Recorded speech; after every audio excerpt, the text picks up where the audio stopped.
Hi ಎಲ್ಲರಿಗೂ. ಇವತ್ತು ತುಂಬಾ ರುಚಿಯಾಗುವಂಥ ಹಾಗೆಯೇ ಸಾಫ್ಟ್ ಆಗುವಂಥ ಇನ್ಸ್ಟೆಂಟ್ ಆಗಿ ಟೊಮೆಟೊ ದೋಸೆ ಮಾಡಿ ತೋರಿಸ್ತಾ ಇದ್ದೀನಿ.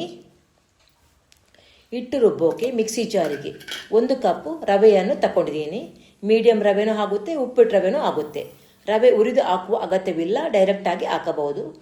ಇದಕ್ಕೆ ಅರ್ಧ ಕಪ್ ಗೋಧಿ ಹಿಟ್ಟನ್ನು ಹಾಕ್ತೀನಿ. 2 ರಿಂದ 3 ಟೇಬಲ್ ಸ್ಪೂನ್ ಹಸಿ ತೆಂಗಿನ ತುರಿ, ಅರ್ಧ ಇಂಚು ಶುಂಠಿ, 2 ಬ್ಯಾಡಿಗೆ ಮೆಣಸನ್ನು ನೀರಲ್ಲಿ ತೊಳೆದು ಕಟ್ ಮಾಡಿ ಹಾಕ್ತೀನಿ. ಮೆಣಸಿನ ಬದಲು ಮೆಣಸಿನ ಹುಡಿ ಬೇಕಾದರೂ ಹಾಕಬಹುದು. ಅರ್ಧ ಟೀ ಸ್ಪೂನ್ ಜೀರಿಗೆ, 2 ಟೊಮೆಟೊವನ್ನು ಸಣ್ಣದಾಗಿ ಕಟ್ ಮಾಡಿ ಹಾಕ್ತೀನಿ.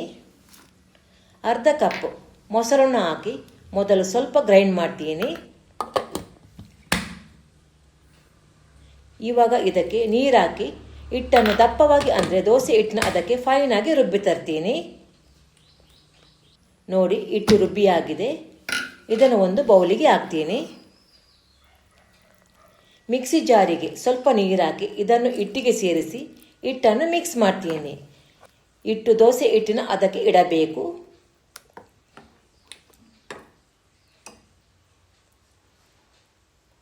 ಇವಾಗ ಇದಕ್ಕೆ ರುಚಿಗೆ ತಕ್ಕಷ್ಟು ಉಪ್ಪನ್ನು ಹಾಕ್ತೀನಿ. ಹಾಗೆಯೇ ಚಿಟಿಕೆಯಷ್ಟು ಅಡಿಗೆ ಸೋಡಾವನ್ನು ಹಾಕಿ ಹಿಟ್ಟನ್ನು ಮಿಕ್ಸ್ ಮಾಡ್ತೀನಿ. ನಾನು ಇದಕ್ಕೆ 1 ಟೀ ಸ್ಪೂನ್ ಸಕ್ಕರೆಯನ್ನು ಹಾಕಿ ಹಿಟ್ಟನ್ನು ಒಳ್ಳೆ ಮಾಡಿ ಮಿಕ್ಸ್ ಮಾಡ್ತೀನಿ. ಸಕ್ಕರೆ ಆಪ್ಷನಲ್, ಬೇಕಾದರೆ ಮಾತ್ರ ಹಾಕಬಹುದು. ನೋಡಿ, ಹಿಟ್ಟು ದೋಸೆ ಹಿಟ್ಟಿನ ಅದಕ್ಕೆ ಇದೆ, ತೆಳು ಮಾಡಬೇಡಿ. ನೀವು ಯೋಚಿಸಬಹುದು ಟೊಮೆಟೊ ಮೊಸರು ಹಾಕಿದರೆ ದೋಸೆ ಹುಳಿಯಾಗಬಹುದು ಅಂತ.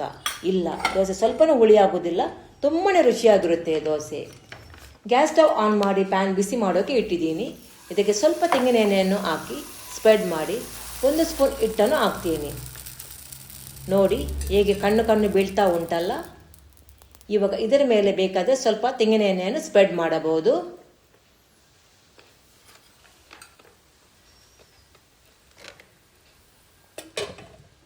ಇವಾಗ ಮುಚ್ಚಳ ಮುಚ್ಚಿ ಮೀಡಿಯಂ ಫ್ಲೇಮಲ್ಲಿ 1 ನಿಮಿಷ ಫ್ರೈ ಮಾಡ್ತೀನಿ. ನೋಡಿ, ದೋಸೆ ಫ್ರೈ ಆಗಿದೆ. ಒಂದು ಒಳ್ಳೆ ಪರಿಮಳ ಕೂಡ ಬರ್ತಾ ಉಂಟು. ಇದನ್ನು ಒಂದು ಪ್ಲೇಟಿಗೆ ತೆಗೆದಿಡ್ತಾ ಇದ್ದೀನಿ. ಹಾಗೆಯೇ ಉಳಿದ ಎಲ್ಲ ಟೊಮೆಟೊ ದೋಸೆ ಫ್ರೈ ಮಾಡಿ ತೆಗಿತೀನಿ.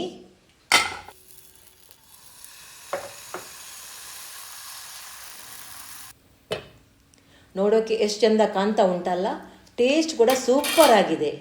ನೀವು ಒಮ್ಮೆಯಾದರೂ ಈ ಟೊಮೆಟೊ ದೋಸೆಯನ್ನು ಟ್ರೈ ಮಾಡಿ ಹೇಗೆ ಬಂದಿದೆ ಅಂತ ಕಮೆಂಟ್ ಮೂಲಕ ಬರೆದು ತಿಳಿಸಿ.